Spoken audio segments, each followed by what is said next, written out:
Hello, dear friends. Today we will explore the essence of the Dharma, or in other words, what the Buddha truly wanted to teach us. So if you've ever wondered, what is the essence of the Dharma? What did the Buddha teach us? Then let's explore this in a coherent, easily understandable, yet deeply meaningful way. The Buddha, the teacher of all wisdom, cleverly answered this question in 3 verses from the Dharmapada, a scripture containing a total of 423 verses divided into 26 chapters. Particularly, chapter 14, Buddhavagga, also known as the chapter of Buddha's teachings, is where he encapsulated the core essence of the Dharma, what he most sincerely wanted to convey to us. Avoid evil, cultivate good. Let's begin with the first verse, which may sound simple but holds a universe of meaning. Avoid evil, cultivate good. Sounds easy, right? But think about it. The human mind tends to be sensitive, easily drawn toward negative things like anger, jealousy, selfishness, laziness, rather than goodness.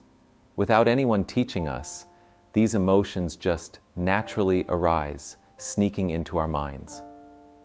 Have you ever gotten angry over something small or suddenly felt jealous when seeing others achieve something?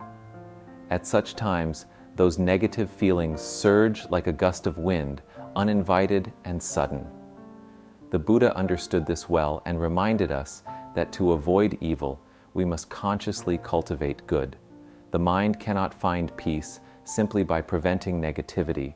What is truly needed is to continuously plant and nurture the seeds of goodness so that they grow, spread, and fill every space of our soul. It is by practicing compassion, patience, love, and selflessness little by little that we gradually push away the negative and nurture the positive within our hearts.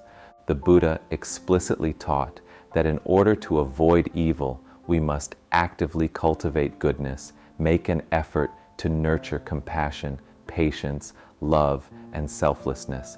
This requires perseverance because negative emotions tend to arise and spread as easily as fire catching dry grass. But imagine that compassion and patience are like seeds of goodness that need to be planted, watered every day. Imagine you easily become angry. It's a very natural reaction and sometimes happens in just a fleeting moment. But as soon as anger arises, pause for a moment, take a deep breath, and practice compassion. Think about the reason behind someone else's actions. Try to put yourself in their shoes. Perhaps they too are suffering, going through pressures that you cannot see. Breathe in peace, breathe out release.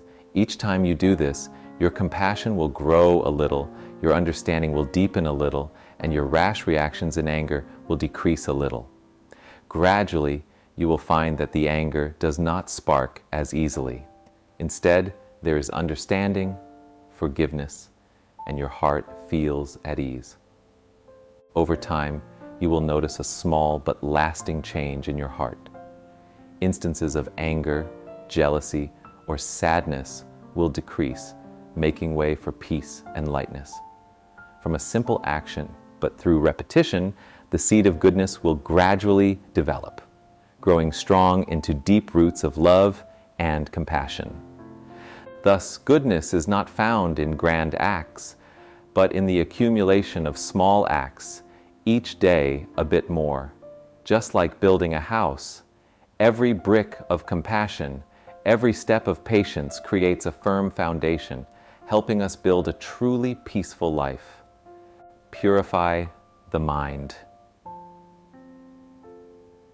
The Buddha taught that our mind is originally pure, clear like a stream flowing through rocky crevices, but life, with its countless temptations, has gradually made that mind murky with layers of mud from greed, anger, and ignorance.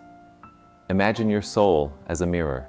When ambition, anger, and confusion stick to it, that mirror becomes covered in dust, and the reflection becomes blurred and gray.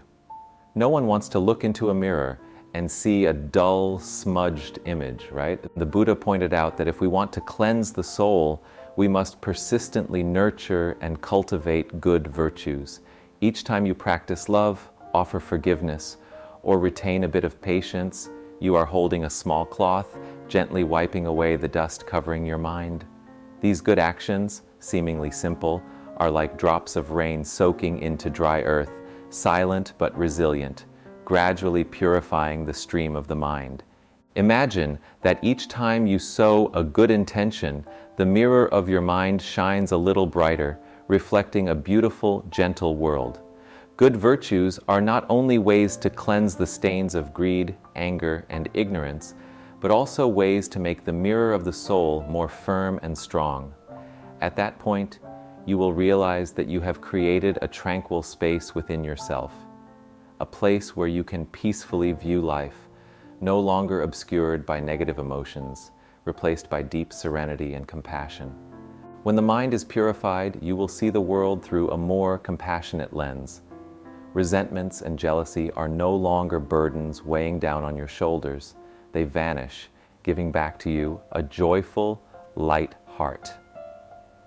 The world out there is still full of forms and changes, but your perspective has shifted. You will feel peace within, despite the countless changes of life. Accumulate virtue, sow good seeds, live happily. The Buddha conveyed a powerful but accessible message. Live well, do good.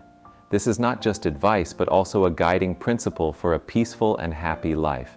He reminded us that when we live with compassion, kindness, and always accumulate virtue, sowing good seeds, happiness is not something we have to seek far and wide. Happiness will naturally bloom from within, like a silent companion, always by our side and never abandoning us. You might notice that when we live virtuously, our hearts are at peace, like a tranquil stream amid a busy life. The Buddha made it clear that true happiness does not lie in what we obtain from the outside world, not in wealth, fame, or power. Happiness exists in how we treat ourselves and those around us. It is the serenity in knowing that we have lived a meaningful life, leaving behind beautiful imprints on others' hearts. Therefore, the message from the Buddha is not just for Buddhists, but is a precious gift for all of us. No doctrine is needed, no religion is required, only a kind heart and sincerity to do good. Simply be a good person, do good deeds, and naturally, happiness will fill every moment. That is the priceless gift the Buddha has given, and we can receive, practice, and share it every day, every hour in this life. Simply be a good person, knowing how to share love, knowing how to live compassionately and naturally, like water flowing back to its source, happiness will come. This is not just a philosophy the Buddha shared, but a priceless spiritual heritage. We can embrace it, practice it, and spread it through every word and action each day.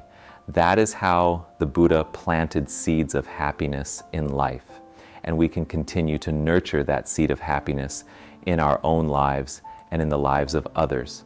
If you find this video helpful, please give it a like, share it with others, and don't forget to subscribe to the channel for more profound content.